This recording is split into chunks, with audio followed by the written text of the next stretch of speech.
All right, so welcome. I'd like to welcome you all to pretty exciting plenary about the future of the Campbell collaboration. And, we have a welcome from the CEO of the Bruyère Research Institute and then two talks from the director of Campbell South Asia and the CEO of Campbell. But first, it's a really great pleasure and honor for me to introduce Elder Albert Dumont. He's an Indigenous elder from Kitigan-Zibi, which is about 1.5 hours north of here along the Gatineau River, depending how fast you drive or how slowly you drive, if you want to look at the leaves, which I hope some of you are enjoying the colors of the leaves. It's traditional in Canada before any conference to open with a land acknowledgement. Bruyère Research Institute is an affiliate with the University of Ottawa. So I will read the affirmation of the University of Ottawa. We pay respect to the Algonquin people who are the traditional guardians of this land. We acknowledge their long-standing relationship with this territory, which remains unceded. We pay respect to all Indigenous people in this region from all nations across Canada who call Ottawa home. We acknowledge the traditional knowledge keepers, both young and old, and we honor their courageous leadership, past, present, and future. And I would like to offer Albert, this is a tobacco, and thank you very much for coming today. And this is some lavender from my garden. Thank you so much. And we're really looking forward to this. Get out of your way.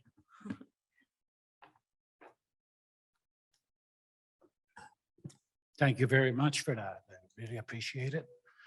I like mentioning the land acknowledgement as well.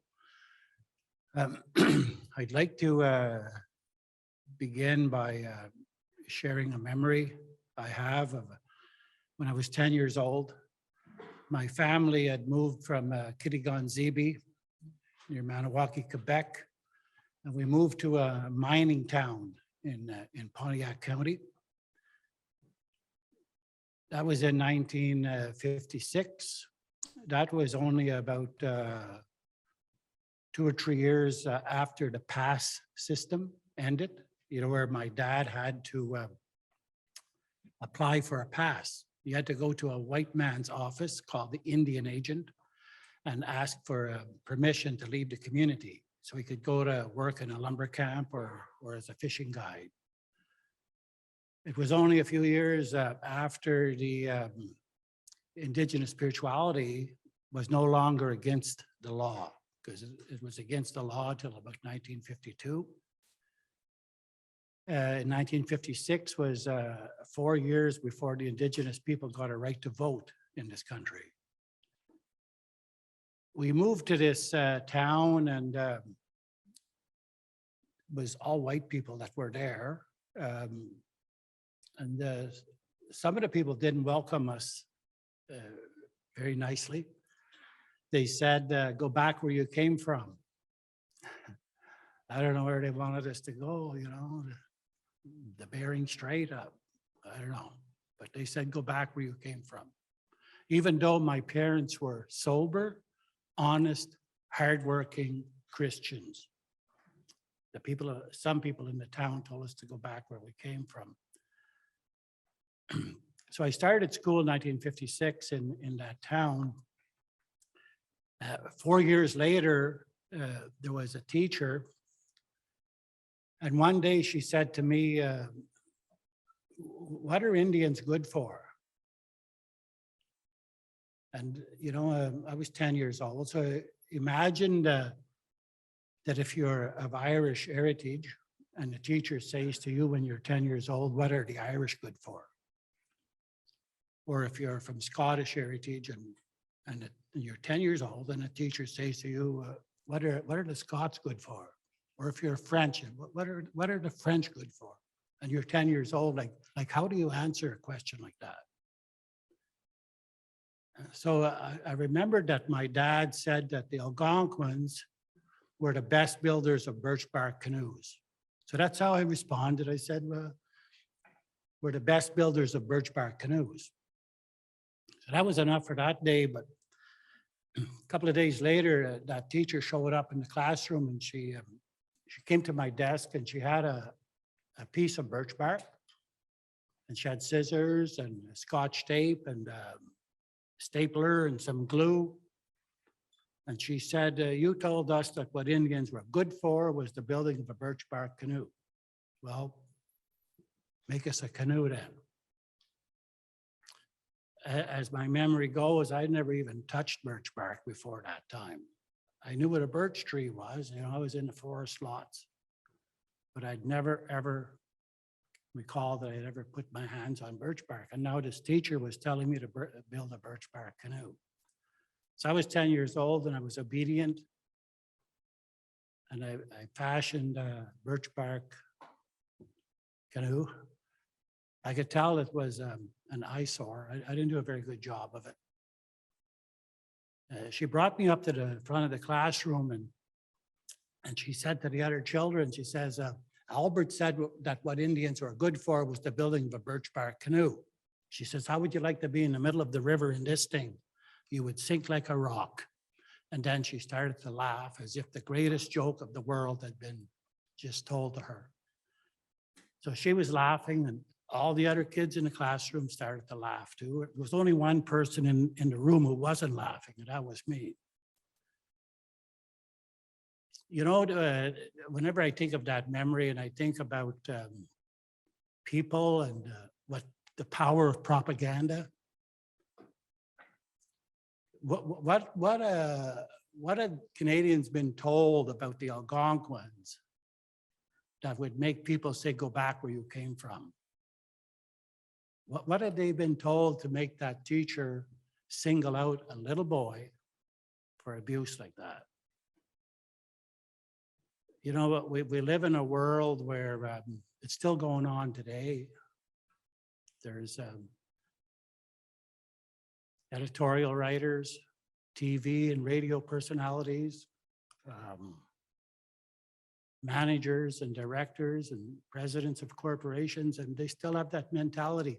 It's like they're superior. They really, really believe that they are superior. And because they're superior, you got to toe the line. You'll always be down there. And that's a fact. How do we get rid of a superiority complex? It's not possible, I don't think. Some people will get it, but I don't think the majority. The majority will always, there's people that will always feel superior. And, you know, for me as an Indigenous human rights activist, nobody is superior to me. I don't tolerate it. And another thing I don't like is people with an inferiority complex. Because, you know, that's out there too. People in their subconscious feel inferior. Not me, not my daughters, and not my grandchildren. You know, whenever we think about oppression and how it is that in the world, there's some people that are okay with it. You know, the oppressing of other people's rights, of the spilling of innocent blood. You know, I don't know how a human being could tolerate it. It's like we've lost our ability to be sensible, to have common sense, to ask questions, to be able to have the ability to feel and what's going on in somebody else's heart, where oppression is occurring, where innocent blood is being spilled. You know, the ability just to sit there and tune it out. That's not a human way. You know, it's against Creator to feel that way. There's people that, you know, like when Canada's first parliament said, kill the Indian and the child. When Canada's first prime minister put out a call for genocide of the original people in this country, their culture, to be erased. Something that Creator put here. And then somebody else comes here from another land and says, kill it. Let's single out children. Let's attack children. And the voters are okay with it. Because if they wouldn't have been okay with it, they would have voted them out.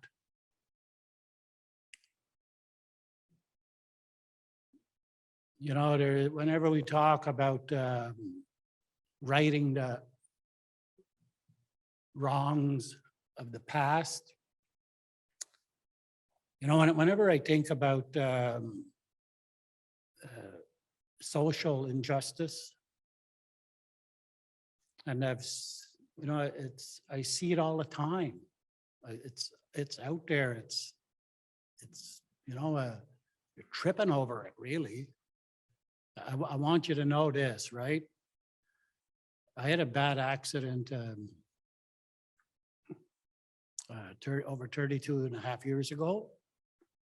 I fell 43 feet. I was repairing a chimney on a grist mill roof, and I crushed vertebrae in my back. I cracked vertebrae in my back, and I cracked my spine above and below the damaged vertebrae. I had stainless steel nuts and bolts holding my spine together for over 2 years.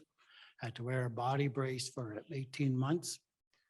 So I live with chronic pain, but I consider myself to be lucky. I'm lucky because I wasn't killed. And I'm even more lucky that I'm not living a life in a wheelchair, that wasn't paralyzed. As a statement, I guess, of Thanksgiving, after I regained my strength a few years later, I volunteered at St. Vincent's Hospital. I volunteered there for 9 years with a Cree man, and he only had fell 26 feet, but he wasn't lucky like me. He broke his neck and he was paralyzed from the neck down. And I volunteered with him until he died when he was almost 44 years old. In the 9 years that I was his best friend, 3 times I had to go to bat for him because of racism he was confronted with by staff in healthcare, even from a doctor, an orderly, and a manager. That's true. Imagine how somebody, a human being, sees another human being who is helpless, paralyzed from the neck down, and they will still inflict racist actions against that person. And if I wouldn't have been there to defend him and get apologies, who would have? He would have been alone. He would have had to endure it. That happens. I don't know, it's global summit. There's people here, I guess, from all over the planet. I remember one time, just say this, then I'll be, I'd like to offer words of a prayer in a minute. But before I do that, I was at a leadership conference one time, and they had so-called leaders all over. They were in the room. So after I spoke, this leader walked up to me and he said, how are you feeling today, Chief? I said, I'm not a chief. Don't call me chief. Chief is a racist name that racist people give to Indigenous men because they don't care what his name is. We're all chief, and I don't tolerate it. And I told him that. And he went, I got his name, and I went to the organizers and I complained against the guy. And we decided to have a meeting and talk about it. And he wasn't from this country originally. He was from Sweden. And I asked him about, I said, is there a segment of the community in Sweden that the rest of that the majority have racist feelings about? And he said, yes. I said, so you already know that in your country, then you come here and become a Canadian and you do the same thing here? I said, what the heck, what's the matter with you? And we ended up having our meeting and we shook hands and that was the end of that. Anybody, especially people who consider themselves to be leaders and they don't get it, then what does that say about those people who are followers then? I often ask high school students, I say, are you a leader or are you a follower? And if you are a leader, I want you to tell me why you consider yourself to be a leader. And if your answer is that you are a follower, I want to know why it is that you're okay with following, because I'm not. And I want answers. I just don't let them sit there with a dumbfounded look on their face. I say, answer me. Tell me something.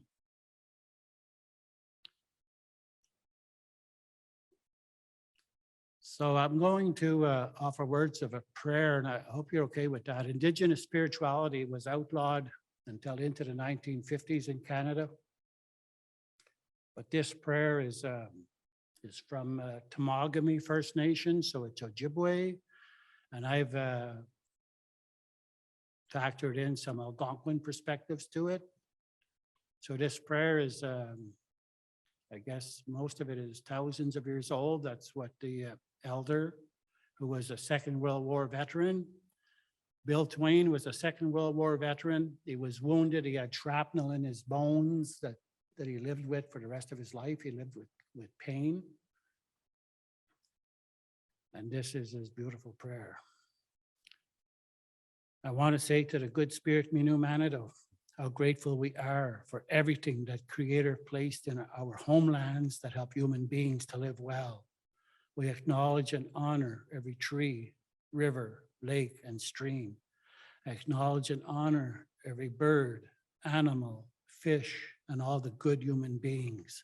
We're grateful for all those things in the sky world and all those things that live beneath the surface of the earth.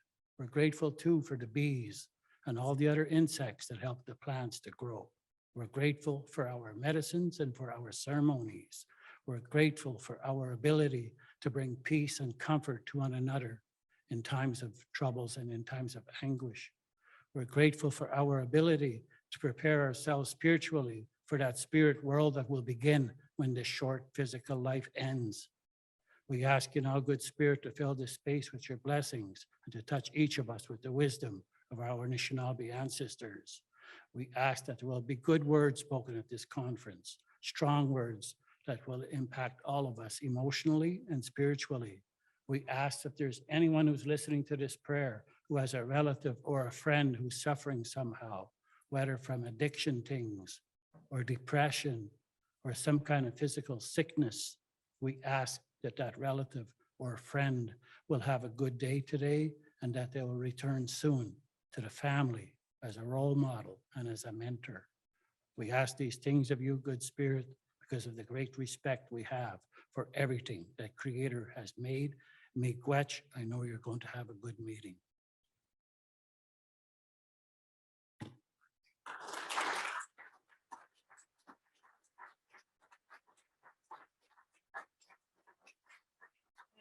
Thank you, Albert. We would like to invite if anybody has questions or comments that Albert is happy to take questions. And I just want to say also from my behalf, thank you for reminding us why we're here. And I think all of you will join me in speaking up and challenging the status quo. And Jeremy, I see Thank you. So I'm Jeremy Grimshaw. I'm the president of the board of the Campbell Collaboration, and I'm very honoured to live in this territory as well, the unceded territory of the Anishinaabe people. Thank you for that. Thank you for your welcome. Thank you for sharing part of your story, and also reminding us about the urgent need to right historical wrongs, to fight social injustice, and to fight for the planet. And I think many people in this room would share that passion. I think that's why most people in this room are here, because they feel that we need to have urgent social action at this point in time. What we do in this room is we tend to focus on summarizing Western knowledge that we hope will lead to better policies, better approaches that can lead to better societies. Having moved to Canada 20 years ago, I have become very aware of the value of Indigenous knowledge. And it feels to me that where we need to try and find is a sweet spot where we're learning equal, or where we're learning from each body of knowledge. So the question I'd have for you is, how can we start to bridge those ways of knowing to sort of maximize the benefit for people wherever they are around the world? But again, I'd just like to thank you again for your welcome. Okay, thank you so much. I think from my life experiences and all the experiences I've had, all I've ever hoped for is that people would be honorable. You know, whenever you hear about calls to action, to me, it's like a call to be honorable finally, and for people to appreciate that, you know, and to understand that a human being tries to be honorable. I have daughters, I don't have sons. And I always said to my girls when they were teenagers, I'd say it's important for me to find somebody who is honorable to make a life with. Because if you're with somebody who is honorable, I said, this old daddy of yours, he's not going to worry too much about what's going on in your household. So if only people were honorable, and people who are expected to be professional on job sites, they should be professional, not just be have a compassion or empathy or respect for people of their own race or whatever. You know, a human being is a human being is a human being, and everybody should be treated equally. I don't tolerate it myself. I make a stand. I just say, you're out of line, and I don't accept it. Thanks. Okay, thank you. Thank you. There's no other questions. Thank you again. Okay, I'll see you. Okay, see you. I'd like to switch gears, and I'll invite Kumanan Wilson, who is the CEO of the Bruyère Research Institute, to say a few words. Bruyère Research Institute is where I am 1/5 of my time as senior scientist. And I just also would like to acknowledge that it was planned for me to co-chair with Professor Kehu Yang from Lanzhou University. Lanzhou University, some of you may have already met members of the team, but they are a silver sponsor and have 18 delegates here. So I hope that you'll reach out. They are already working with decision makers and researchers in the region and globally to produce evidence to answer policy questions. They're working with Campbell on translations of our plain language summaries to Chinese, and very actively seeking to grow Campbell and represent Campbell in the region. So unfortunately, Professor Kehu Yang's flight was delayed, and he won't be arriving until later tonight. But I do encourage all of you to get to know the team from Lanzhou. So I guess without further ado, I'll invite Kumanan to the stage.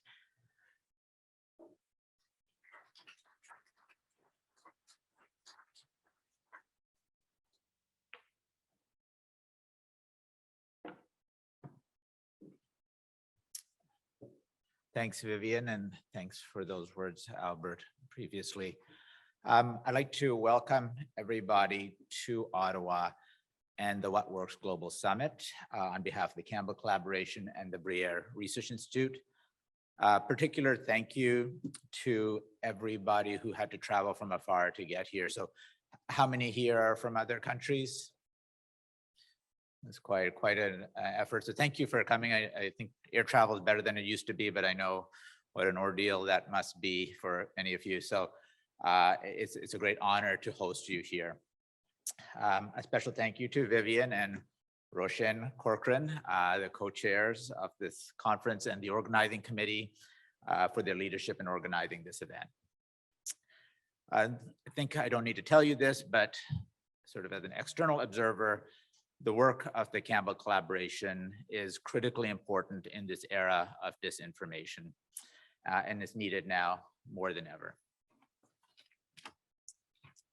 I was actually an internal medicine doctor at Toronto General when I first heard about the Campbell Collaboration being created, and it was very exciting for me. I was a bit of a square peg in a round hole. I had a particular interest in social science and policy, and everybody was saying, well, why don't you do epidemiology and basic science research? But I thought what's really important is understanding the root causes of some of these issues we were dealing with.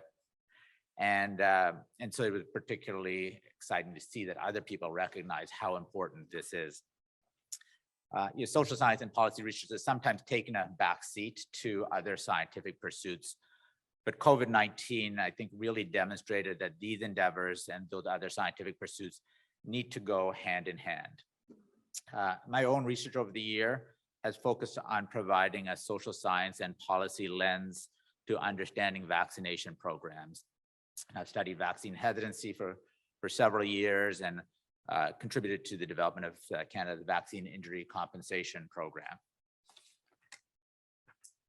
And a lot of the work I did in the past, which may not have seemed as relevant, turned out to be very relevant during the pandemic. And I'm sure a lot of the work you're doing is becoming increasingly relevant as we are dealing with this plague of disinformation. During COVID-19, we needed basic science and clinical research to develop the vaccines that helped us emerge from the pandemic. But we also needed social science and policy research to guide the vaccine distribution and support vaccination uptake. And where that wasn't done perfectly well, we had some challenges, and we're in a city which saw the consequences of those challenges. We had a major protest when the vaccine mandates were brought in, and we had several truckers who were obstructing traffic and causing disruption in Ottawa, and we're actually having the trial right now. I think a lot of that speaks to not truly understanding how to motivate people, how to change their behavior. And I think, it's a lesson to us as well to better understand that moving forward. And, unfortunately, it appears we may be entering a bit of a darker time, and we need this social science and policy research to better prepare us for a more precarious world on many fronts and guide us forward. Accurate information and the clarity provided by knowledge synthesis efforts such as yours is what will help provide the light to pierce through the fog of confusion and disinformation we are experiencing. It's very exciting for me and an honor for us at Bruyère Research Institute to be co-hosting this and to have the editor of your journal as one of our scientists. Policymakers at every level need to be equipped with the best evidence to help them make the best decisions to address the many challenges before them. And it's harder for them to sometimes get that evidence with sort of the sea of information out there. As mentioned, we at the Bruyère Research Institute are particularly interested in your efforts. The Bruyère Research Institute focuses on finding the next generation of care for aging Canadians and vulnerable populations. Amongst other areas, we support research into social accountability, equity, and healthy aging, areas in which your work will provide us with the information to provide better care for our patients in our community. So thank you again. We are very grateful to have the honor of hosting you and proud to have you here at this event.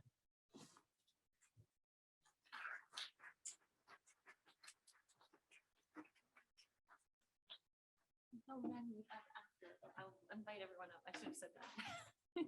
Okay, great. Thank you, Kumanan. We always struggle to explain why Bruyère Research Institute, a hospital-based research institute, cares about health equity and global social determinants of health, and you remind us why, so thank you. I'm going to make an effort to share the screen and set this up for Dr. Venkatesh from Campbell, South Asia. So give me 1 second.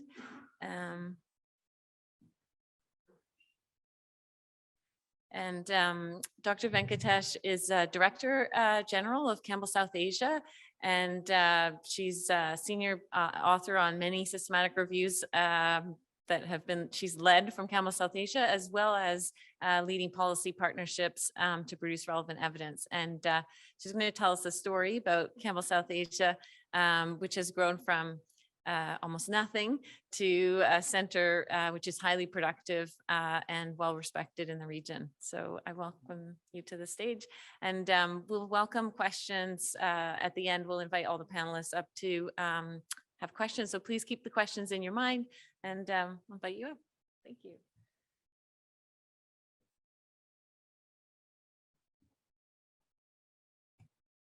Thank you, Vivian. At the outset, I thank the organizing team for giving me this opportunity to be here today. And it's my privilege to address this distinguished gathering and talk about Campbell South Asia, this regional center for Campbell collaboration. Currently, I have the honor of heading Campbell South Asia.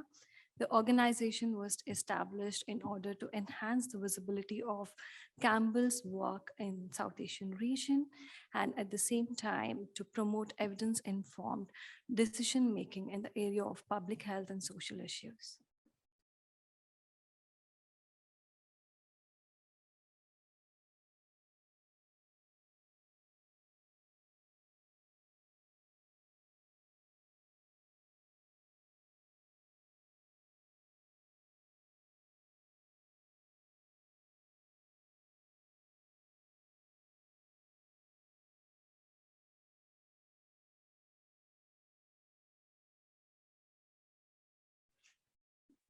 So we are 4 years old, and Campbell South Asia has made a significant stride in collaborating with various organizations across India.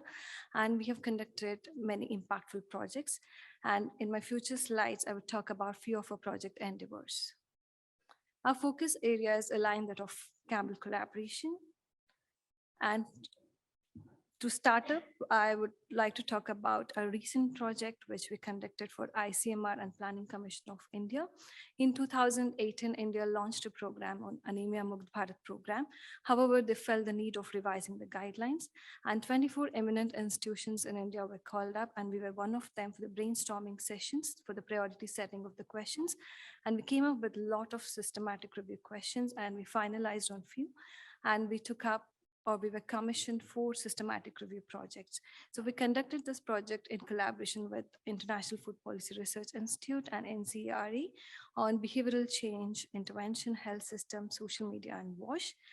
And we completed this review, and the evidence from this review was taken up for the policy decision on the guideline development at Niti Aayog.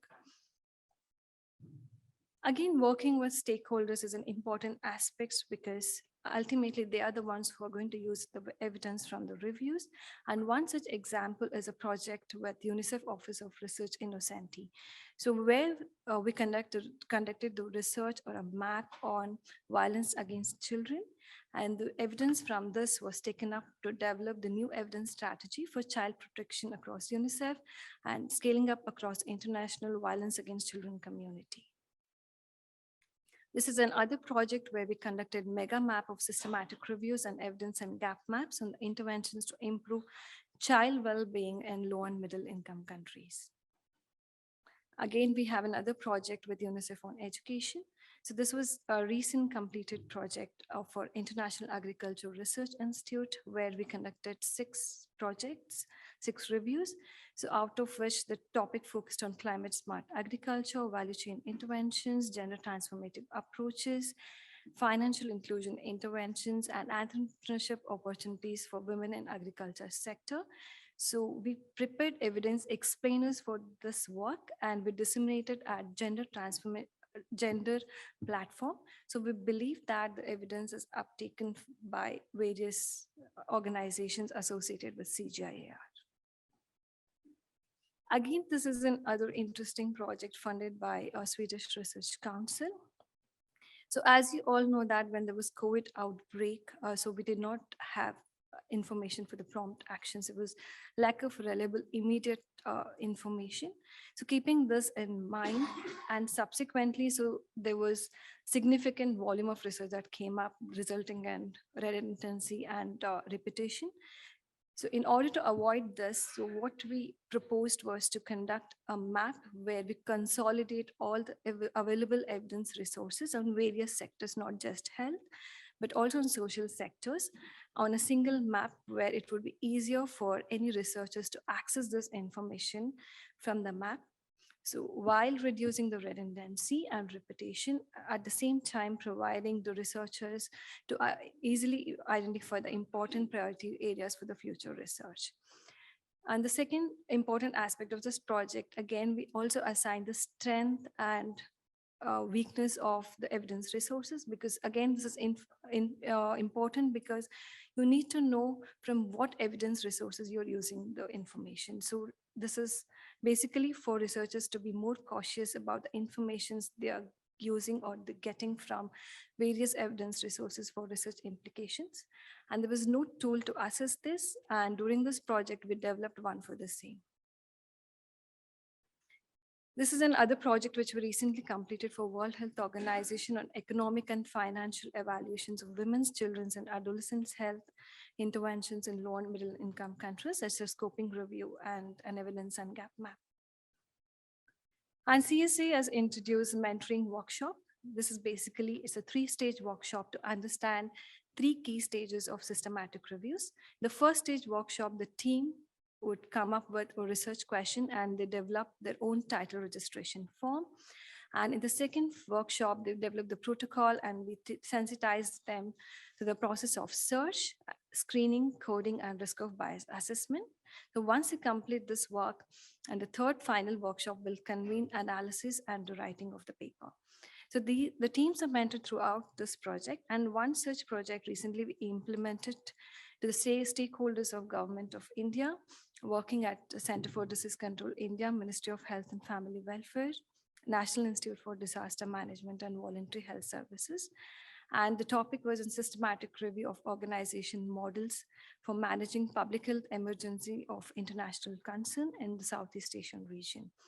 So we plan to disseminate these findings of this review at NITI Aayog, that's the Planning Commission, in the month of January. Okay, with this, I conclude talking about our projects that were the recent projects that we completed in the region.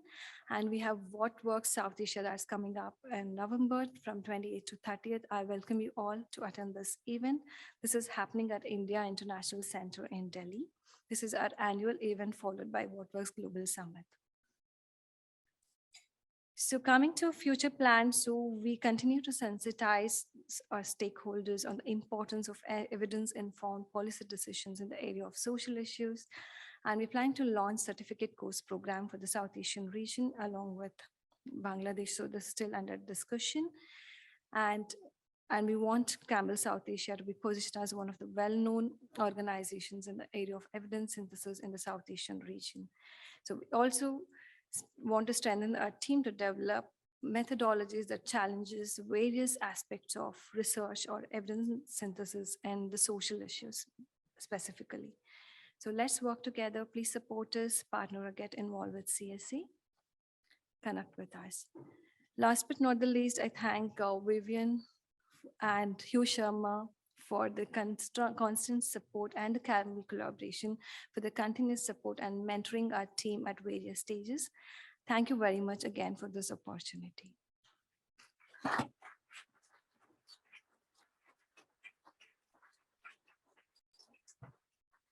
will invite everyone up at the end. So yeah, fantastic. Okay, thank you, Dr. Venkatesh. Wow, I love the evidence explainers. We all need to get better at communicating. And I think This will be a great question period. So now I'm going to try not to share, or it is already done. Thank you.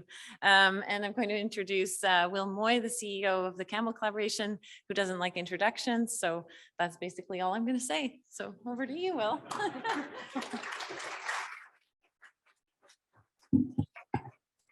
Thank you, Vivian.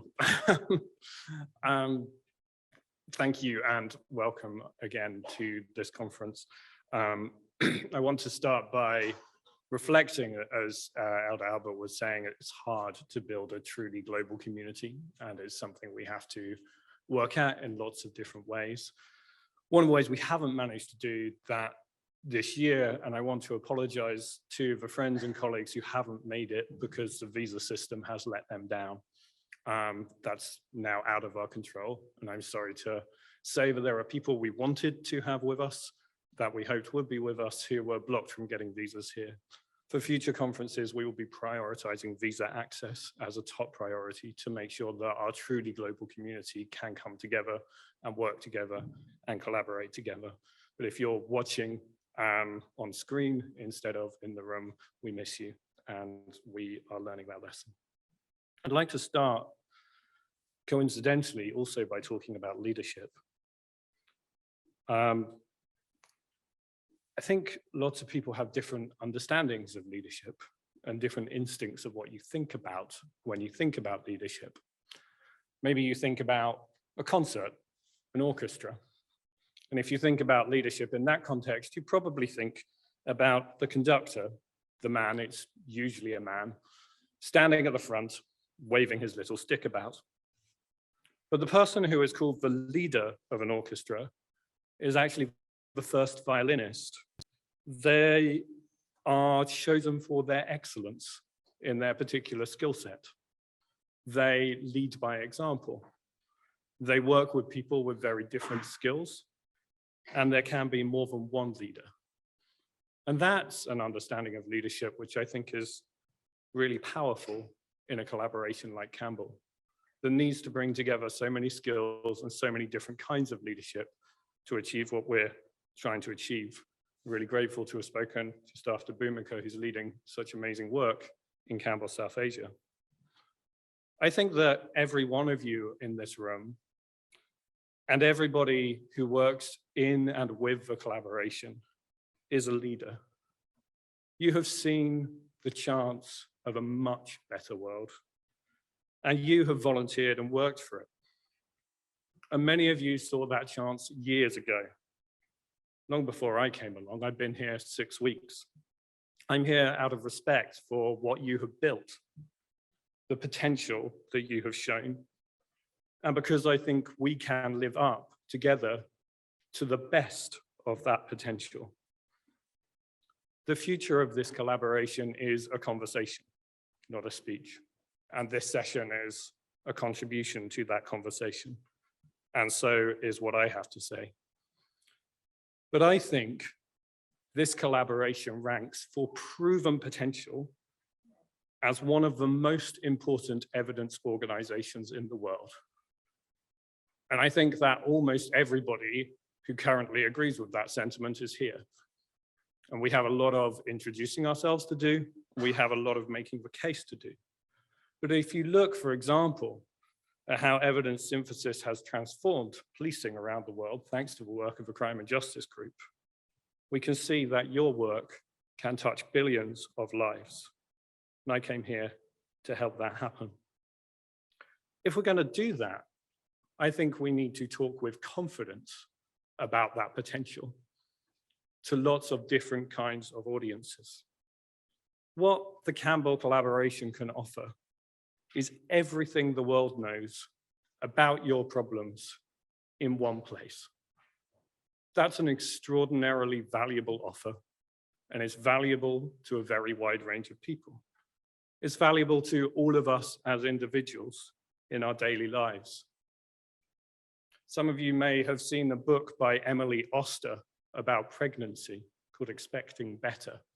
She, frustrated by the amount of nonsense talked about the experience of pregnancy, decided to go through the research and tell people what you can and can't expect, what the research does and doesn't tell you, how reliable the research is. Not so dissimilar in spirit from what we do here, but without the benefit of the rigor and methods that this experience collaboration brings. 100,000 people have read that book. It's become iconic among a certain group of people. And in how many different topics are there large communities who really care about the work we do? Whether it's the nature of schooling, whether it's talking to people about contraception, whether it's the nature of policing. There are large communities who care about our work, and our work, we know, is done to the highest standards and is extremely valuable to people. The value of our work to finance ministries, our natural allies, did they but know it. The work of a Campbell collaboration is offering better outcomes faster and cheaper. There shouldn't be an easier sell to a finance ministry than that. And then the research funders. Research funders are really interesting. They know how much research waste they fund, how much non-additive research, how much research that doesn't have appropriate methods to genuinely add to the body of knowledge. But research funders are currently focused on funding bits of knowledge and not a body of knowledge. And the only way they can make that shift and create more value with the limited resources they have is by working with experts in evidence synthesis. So I think the Campbell collaboration has an enormously powerful case to make to a very wide range of audiences to ultimately change the lives of billions of people. When I think about the 50,000 new bits of research that are published every day, and the rapid changes in technology that are happening and being talked about day in, day out, now is the time to go and make the argument that this is the collaboration that can really make a difference. And that difference is to some of the world's most important challenges, defined, of course, in the Sustainable Development Goals. We have a set of globally important challenges that need a better evidence base and which your work can help to solve. So we are aiming to create a virtuous circle in our work. We want to make it feel better to be a contributor to this collaboration, to provide the best possible support, the smoothest possible systems, the best possible experience. And so we want to attract more people to become part of this collaboration. And so we want to create more of this extraordinarily valuable research that you do. And so we want to have more people using that valuable research and applying it in their lives. And so we want to have more people paying for it. And so we want to draw more people into creating it, and so on. And we can work to move every part of that virtuous circle forward and add momentum to every part of our work. It takes, as somebody once said, 10 years to become an overnight success. None of this is quick, but we do want to create a step change, and we will do that step by step. We will do it by setting out bold and ambitious intentions for the difference we can make, because that is a really big difference. But we'll also do it by doing simple things. Vivian and I, just over a month from now, will submit to the board a draft of a plan for next year, an operating plan and budget. We'll need all of your input into that. I want to mention just some of the opportunities that I see that we want to take advantage of in the next year. First and foremost, of course, this is an organization that leads in research. We always have, you always have, stood for the highest standards in evidence synthesis. And the highest standards in evidence synthesis are constantly moving forward. I'm excited by Ruth Garside's work, expanding our standards into qualitative reviews. I'm also excited by the technology opportunities here.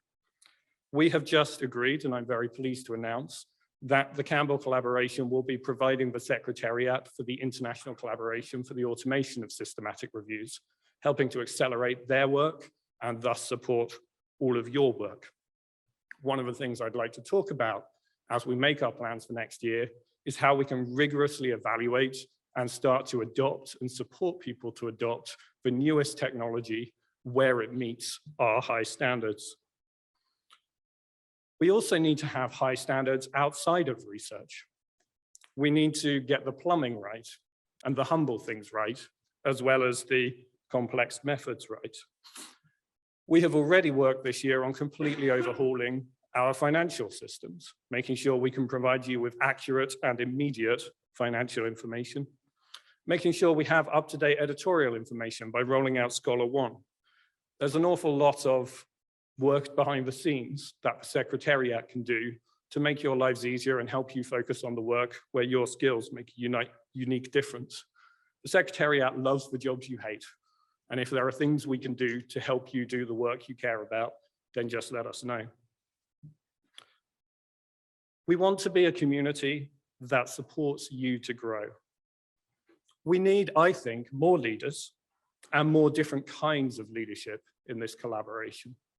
We want to support editors and co-chairs. We know how much you're giving to this collaboration and how much that competes with other commitments you have.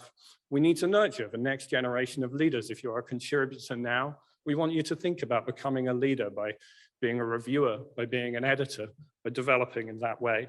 And we want to support you to do that. One of Vivian's ideas, which I love, is creating an early career network for early career researchers to support them. I'd also like to see people with expertise in policy and technology and communications recognize that those skills are just as essential to our team as people with expertise in research and become seen as part of the team as well.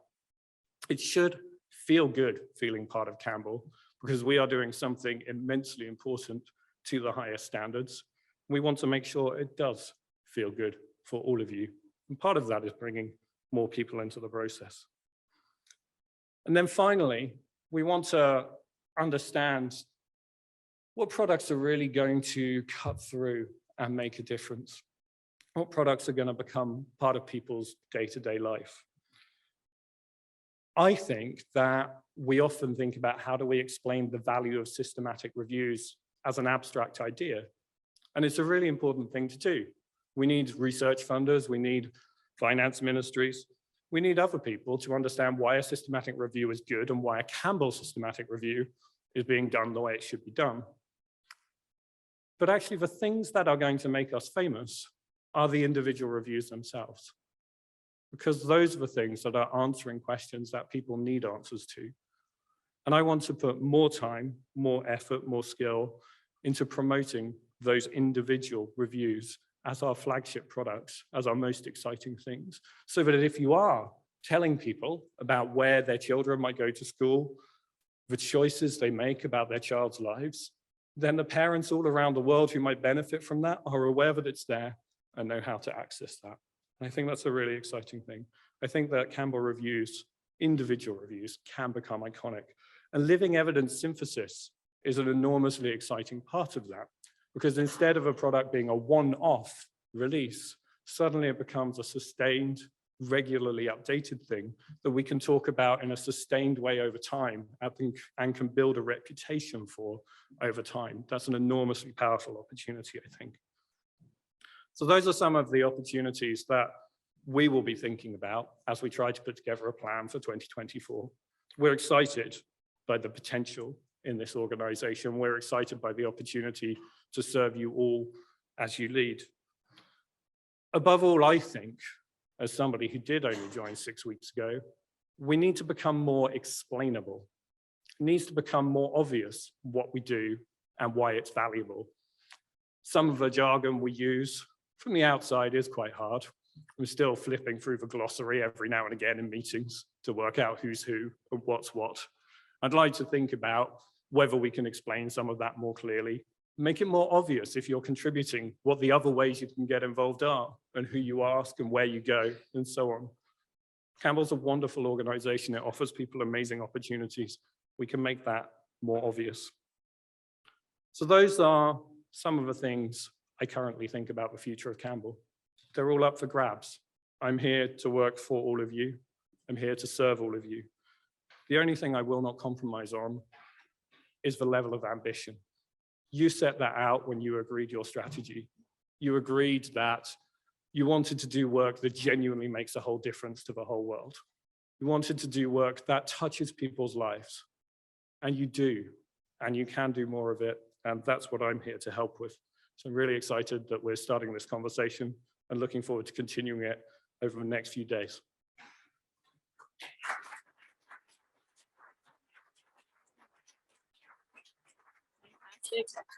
Great. Okay, well, I can see that Hugh Sharma Waddington already has a question. So I invite people with questions to come to the microphones. I just want to say I'd like to also invite Dr. Venkatesh and Dr. Wilson to come up. Just thank you, Will, for setting out the ambition. I think if there was any doubt, Campbell is an organization that wants to keep changing, meeting the needs, and let's hear your questions. So, and there is water if you need some water. Hugh. Thank you very much. Good morning, and thanks for the really inspiring presentations. So I don't have a question, I don't think. It's more of a comment. So this is kind of in response to both Will and Bhumika, who I work fairly closely with. And the comment is, well, somebody in the last 24 hours at this meeting was kind of asked one of my friends, he said, we were talking about the Cochrane, and this person asked, oh, what's Cochrane? And my friend responded, well, Cochrane's a bit like Campbell, it just for health. And so usually that isn't the, usually it's the other way around. So I'm hopeful. I mean, it's a fairly limited sample, and obviously it's somebody that's self-selected to come to this meeting. So, but still, you know, I'm hopeful that the Campbell's good name will reach ever higher. That was all I wanted to say. Thanks. Any comments from the panel? If I can take the bait for a second, Cochrane's an amazing organization. I imagine it's familiar to most people in this room. It's been doing what Campbell has been doing specifically in health for longer than Campbell has been doing what it's been doing in every other area. And it has made an enormous contribution to human well-being. And many of the people involved in Campbell are also involved in Cochrane. But health is a massively smaller area than what Campbell tries to tackle. If you look at it in terms of the impact on human life, if you look at it in terms of the sum of government spending, if you look at it in terms of the number of interactions that people have with the different things that we study versus what Cochrane study, massively smaller. Even if you look at it in terms of the research methods that are needed, actually Campbell grapples with a much wider range of methods problems than Cochrane does. So I think we should be enormously proud and excited by what Cochrane has done and recognize it as a demonstration of the opportunity. I think we also need to recognize that even if we could copy everything Cochrane has ever done bite for bite, it would not be enough for Campbell to live up to our potential to contribute to the world. And we have to find our own way. So, you know, I think, and I make this case, particularly to research funders, in medical research, Cochrane has really shown the value of evidence synthesis. But internally, I will make the case that it doesn't just give us a roadmap to follow, and we need to take that inspiration and then find our own way. Yes, go. I think we have a question from David Amayo. Please introduce yourself and ask your question.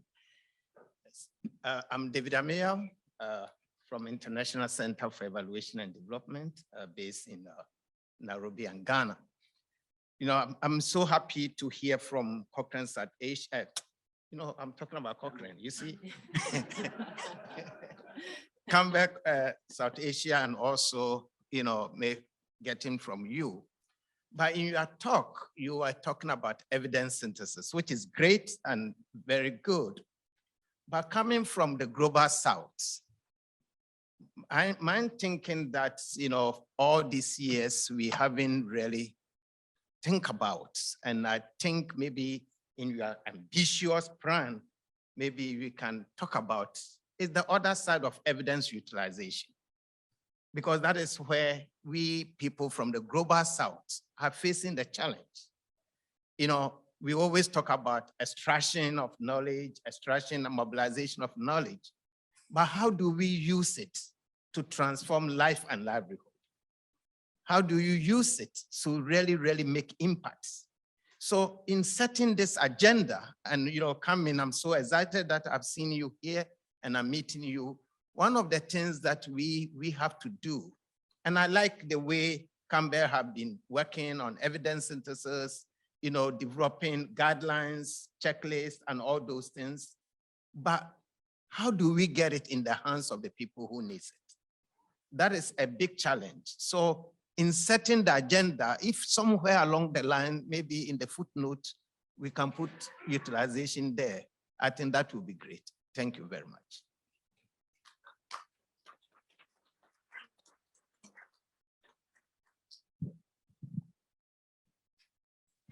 Thank you very much. Yeah, that's an important point. So it's evidence synthesis is not just for publications or for policy guidelines. It's also for the community and for the local people. So how we can implement this evidence, what we generate, the common people to utilize. So we are working towards that. So there are a lot of practical issues in implementing this evidence. So that can happen only through being in touch with the government level stakeholders. And that's the approach what we are following at Campbell South Asia. So we're approaching them in the beginning of the review. So we're prioritizing the research questions and we're setting and planning the dissemination plan. So what next? So how are you going to implement? So as a researcher, I cannot implement it myself, but involving stakeholders at different stages of project, we're trying to do our best in implementing this at the community level. Thank you. This is my hobby horse. See me afterwards, we can talk for hours.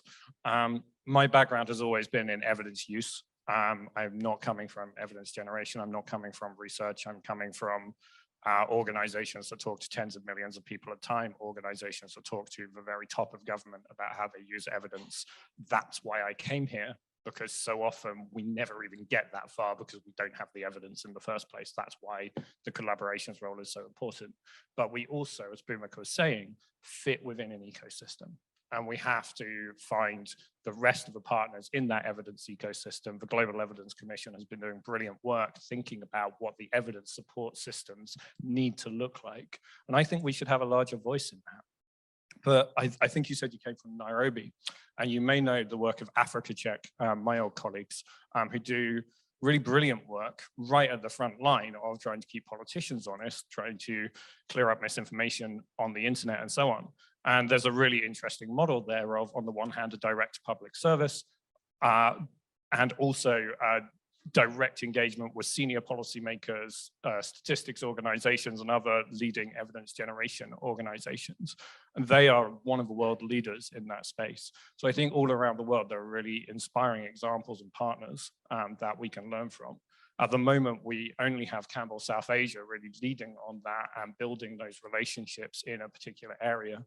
We can think more ambitiously about what that might look like in future.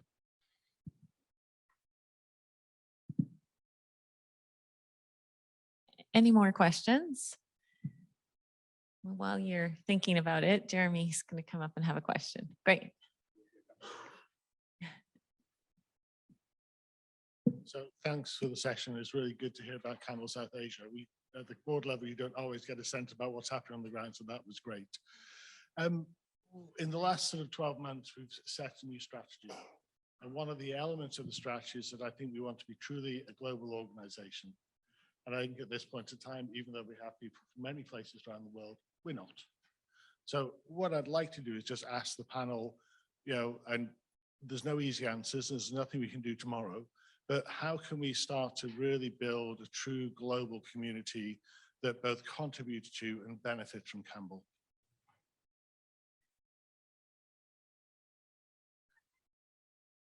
Easy question. You stumped us. Anybody like, oh, here we go. All right. It's about every single decision. I think that's really important. Here we are, English language by default. That makes a difference. Here we are in Canada with the visa system that we have. That makes a difference. We need to think through every touch point we have in a way that reflects our commitment to being a truly global organization. Our training programs, our development opportunities, how we recruit leaders. This time round, for the first time ever, we have openly advertised for board members. Those small decisions add up to a more realistic commitment to being truly global. But one of the things we talked about in starting to think about what a draft plan might look like is measuring our 3-country concentration ratio or our 5-country concentration ratio, or whatever the right metric is. What proportion of people in different roles come from the 3 countries that the largest number of people come from? And I think at the moment, the collaboration has, if you like, quite a high concentration of people from a relatively small number of countries, and then a wide global collaboration, but more sparsely represented. I think one of our goals should be to even out that representation and start by measuring it, and then think very deliberately about how you can recruit, encourage, support, adapt, change your assumptions to enable that. Great. I don't see, does anybody else? No, I do have a question for Kumanan, because you don't know how much Kumanan knows, but Kumanan, you mentioned disinformation, and this has come up a lot for Campbell, how important our role is right now because of disinformation, misinformation. Any words of wisdom on how we can best get our evidence to light to combat disinformation, misinformation? That's obviously not an easy question to answer. Maybe I'll tell a bit of a story to help instead. So, I've been working to try to get this vaccine injury compensation program in Canada for 10 to 15 years. And we were the only G7 country that didn't have it, and 40 other countries had it. And I was hitting a stone wall every time.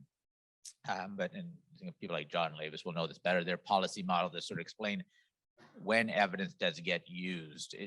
You can do a phenomenal job in producing evidence and people will ignore it, but then policy windows open up. When things start to align, like policy, politics, policy and problem, they start to align, and you just have to be ready for when that window opens to align your solution, your idea, your research institute that's been sitting on the desk for 5 or 10 years, and push that through. So I'm sure many of you have done some incredible synthesis and wondering why it's not being used. It doesn't mean it's not going to be used. It's just not right now, perhaps because, as you mentioned, there's misinformation, there's lots of lobbies out there. But if it's the right answer, it will eventually be used. You just need to be ready for it when that opportunity presents itself. I don't see any other questions, and I don't see questions in the chat. But I do want to just make one reflection that I think we began this plenary with a really human start with Albert's stories. And one thing in Indigenous knowledge and working with Indigenous people is that relationships are really important, relationships with people. And I think all of our speakers have talked about relationships with partners. Now maybe invite all of you, how many of you came here because of relationships with people working with Campbell or in Campbell? Can anyone? And I just encourage you, this is our chance to make some new relationships and come up with some new ideas. And I think invite all of you to go for coffee. I think I see some that it belongs to us. And I'd like to thank our sponsors and thank all of you again for coming, and really hope you enjoy your days. And thanks again. And thanks to our great speakers.